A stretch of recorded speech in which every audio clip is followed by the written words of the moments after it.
Hey everybody, Tim Albrecht here, and welcome to this week's episode of Ask a YFP CFP segment of the Your Financial Pharmacist podcast, where we feature questions from you, the YFP community, to be answered by one of YFP Planning's fee-only certified financial planners. Before we jump into today's question, I want to give a shout out to YFP Planning's incredible team that makes this segment possible. You can book a free discovery call and learn more about the services by visiting yfpplanning.com. Again, that's yfpplanning.com. Okay, this week's question comes from a member of the YFP Facebook group. And the question is, my husband and I have the money to pay off the remaining balance on my student loan debt, but doing so will leave us with very little. Of course, once the loan is paid off, we'll be saving that monthly payment. But does it make sense to pay that off now and save $2,400 in interest over the next 2 years? Or keep trucking along until it doesn't leave us with so little left? I'm just torn on this because I hate the uncertainty of what could happen. We listen to Dave Ramsey, but don't follow him to a T. Tim Baker, what are your thoughts?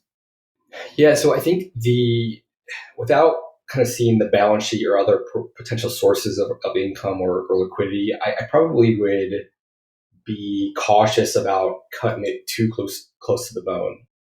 I guess we're kind of going on the assumption that the money that you would pay towards the student loan balance is essentially the emergency fund, and we should almost operate as if the emergency fund is not there; it's off limits. And part of this, Tim, is I think a lot could happen in 2 years. Where especially with the economy right now, there's a lot that could be, that occurred. Just the unexpected job loss, the medical emergency, capital expenditure for your home, something happens with your car. So the question would be, if that were to happen and we were, to outlay those dollars to pay off the loans, what's our recourse, right? So is it credit cards? And if that's the answer, then I would say, probably you want to keep trucking along, and you're kind of valuing, is that $2,400, $100 a month, is that really worth putting the money down and kind of circumventing that? So to me, that's what it really breaks down to. I think it would be nice to kind of rip that Band-Aid off, scratch the itch of being, student loan debt free. I would probably, as a planner, still be interested to see what the interest rate was, what you're contributing to your investments, to see if there's any wiggle room there. I know Dave Ramsey was mentioned in the question. He's a big proponent of, are there other ways to grow income? So I would probably, try to energize or potentially push you or think about, what's an extra, if you're a pharmacist, what's an extra shift to the hospital or something like that, before probably, emptying your pockets of the emergency fund. So, and then the other thing is where are the student loans residing? So right now, it seems like every week there's some new news about student loans, and we're talking more so about public loans. But if they are public loans, I probably would slow roll it anyway. If it's private, obviously that doesn't necessarily apply here. So obviously not advice, Tim, but I think, given the information that we have, I probably, although not the sexy option, I probably would stay the course and kind of keep trucking along with the current plan, without kind of seeing balance sheet or other levers that we can pull. Yeah, I had the same questions, Tim, kind of digging in a little bit in the weeds on, what's the interest rate? What else is going on with the financial plan? What's the other cash position? What's the risk if, something emergencies you mentioned were to happen? And I'm with you. Maybe it's a little bit of my bias, just kind of phase of life and the moment of the economy and kind of what's going on. Of cash feels like king in the moment, and there's an opportunity cost, of course, of having too much cash. But I think the way you present it is exactly where my mind went: is $100 a month or $2,400 over 2 years. How do you weigh the win of that versus whatever amount of cash you would have to give up and any of the risks or uncertainty that might create? So, maybe you save $100 in interest, but maybe that causes some anxiety because now, we're worried that we've cut ourselves thin on emergency fund or other types of things. So good conversation, especially if there's two folks involved here in the decision making.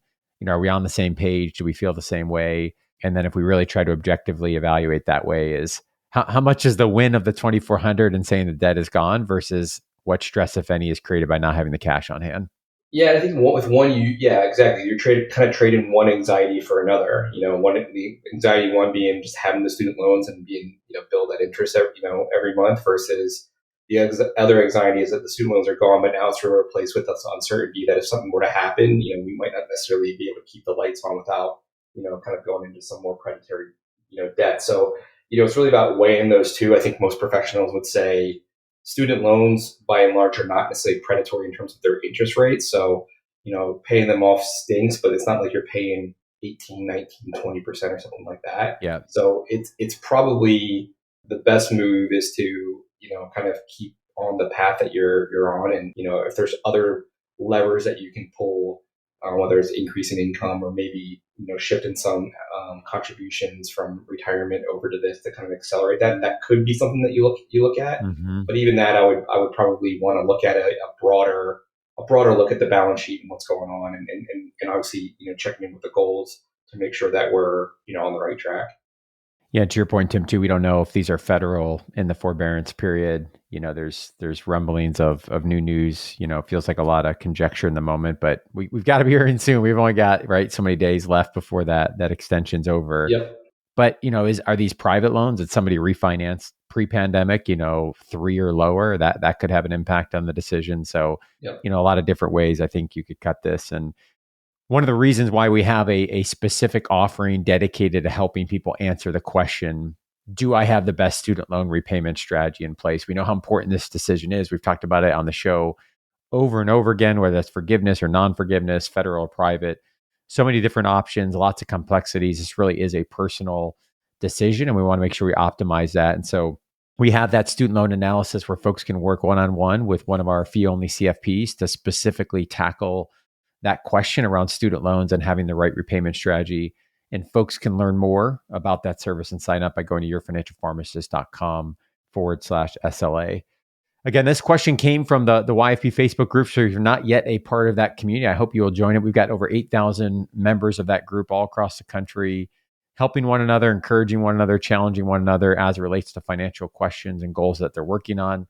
So again, that's the YFP Facebook group. And if you have a question that you'd like to have featured on an upcoming episode, you can shoot us an email at info@yourfinancialpharmacist.com, or you can also record your question by visiting yourfinancialpharmacist.com/ask-YFP. As we wrap up this week's segment of the Ask YFP CFP episode, an important reminder that the content in this podcast is for informational purposes only and is not intended to provide and should not be relied on for investment or any other advice. For more information on this, you can visit yourfinancialpharmacist.com/disclaimer. Thanks for listening. Have a great rest of your week.